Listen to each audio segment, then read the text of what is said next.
సంపత్ రాజు గారు మీరే ఉంటారు. మా అందరికీ నమస్కారం. అదేవిధంగా ఇంకొక విషయం ఏంటంటే, తెలుగుదేశం పార్టీ పుట్టినప్పటి నుంచి 82, 83 నుంచి కూడా మేము ప్రజల కోరిక మేరకు ఏదైతే రామారావు గారు పెట్టినప్పుడు, ఏదైతే కాంగ్రెస్ పార్టీని ఊష్కాకిలాగా మొత్తం ఊడ్ చేసే కార్యక్రమంలో కూడా మేము ఆనాడు కూడా అంత బలంగా ఉన్న తెలుగుదేశం పార్టీ ఆనాడు కూడా కమ్యూనిస్టులతో ప్రయాణం చేసాం, బీజేపీతో ప్రయాణం చేసాం. ఈ రాష్ట్ర ప్రజల కోరిక మేరకు ఎవరైనా కలిసి ప్రయాణం చేయొచ్చు. ఈనాడు మోడీ గారికి ఎవరు అవసరం లేదు, కానీ ఎందుకు కలుపుకొని పోయినాడు?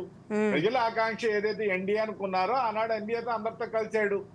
అదేవిధంగా 2004లో కూడా రాజశేఖర రెడ్డి గారు కూడా అందరినీ కలుపుకొని పోయాడమ్మా. చిన్న చితక పార్టీలు అందరినీ కలుపుకొని ఆయన అధికారంలోకి వచ్చాడు 2004లో, 2009లో.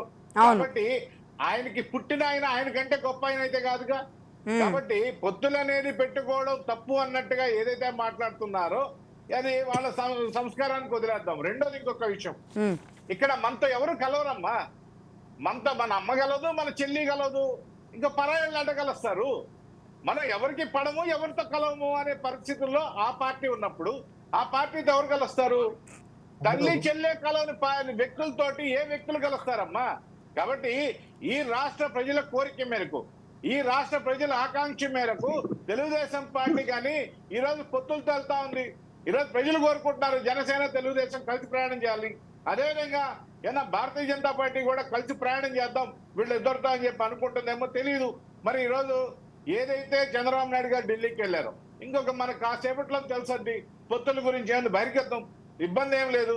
ఎలక్షన్ల ముందు పొత్తులన్నా అవి రాజకీయ ఏదైతే పొత్తులు ఉంటాయో ఇవన్నీ కూడా ఎలక్షన్లకు పోయే స్ట్రాటజీ అది. కాబట్టి దానికి స్పష్టంగా చంద్రబాబు నాయుడు గారు కానీ బీజేపీ కానీ తెలియజేస్తుంది. కాబట్టి పొత్తులకి పోవడమే తప్పు అని మాట్లాడితే అది కరెక్ట్ కాదు. ఇంకోటి వెంకటేశ్వర రెడ్డి గారు చెప్తున్నారు మాకంటూ కొన్ని సిద్ధాంతాలు ఉన్నాయని. వాళ్ళకి సిద్ధాంతాలు ఉన్నాయమ్మా. వాళ్ళు ఎలక్షన్ల ముందు ఒక మాట, ఎలక్షన్లు అయిన తర్వాత ఒక మాట, అధికారంలో రాకముందు ఒక మాట, అధికారంలోకి వచ్చిన ఒక మాట.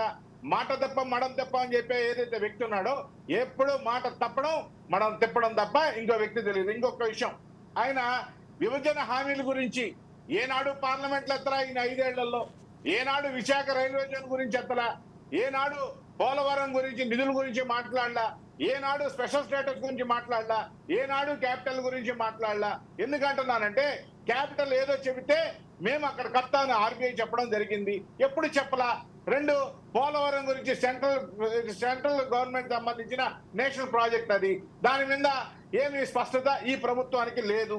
ఏందమ్మా వీళ్ళు చేసేది? కేంద్రం మీద ఏనాడైనా ఏదైనా ఒక కనీసం రాష్ట్ర ప్రయోజనాల కోసం ఒక్క అంశం మీదనే ఒక యుద్ధం లాగా చేశారా? లేకపోతే పార్లమెంట్ లో అడగడం జరిగిందా?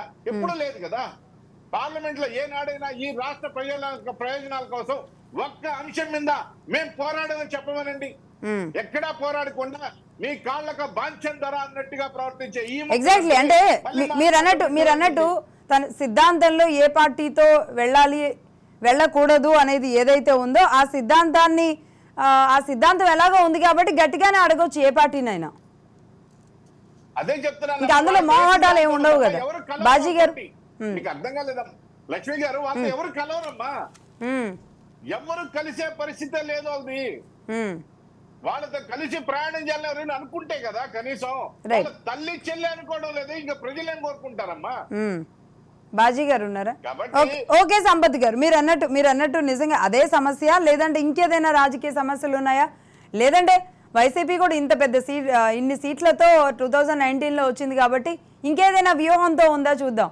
బాజీ గారు మీరేమంటారు? లక్ష్మి గారు ఒక విషయం, ఏనాడైనా చంద్రబాబు నాయుడు గారు ఢిల్లీకి పోయినా, లేదా పవన్ కళ్యాణ్ గారు ఢిల్లీ పోయినా, లేదా ఆనాడు రాజశేఖర రెడ్డి గారు పోయినా, ఎవరు పోయినా, ఏ ముఖ్యమంత్రి పోయినా, ఏ ప్రతిపక్ష నాయకులు పోయి ఎవరితో మాట్లాడినా బయటకు వచ్చిన తర్వాత మీడియా అడిగిన దానికి సమాధానం చెప్తారమ్మా.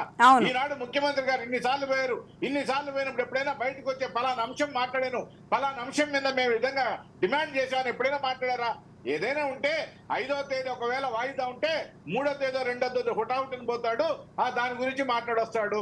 ఏదైతే ఈడీ ఎంక్వైరీ వాటి గురించి మాత్రమే పోతారు తప్ప ఈ రాష్ట్ర ప్రయోజనాల గురించి ఏనాడు ఈ ముఖ్యమంత్రి పోలేదు, ఏనాడు ఆ ముఖ్యమంత్రి దాని గురించి మాట్లాడే దాఖలాలు లేవు.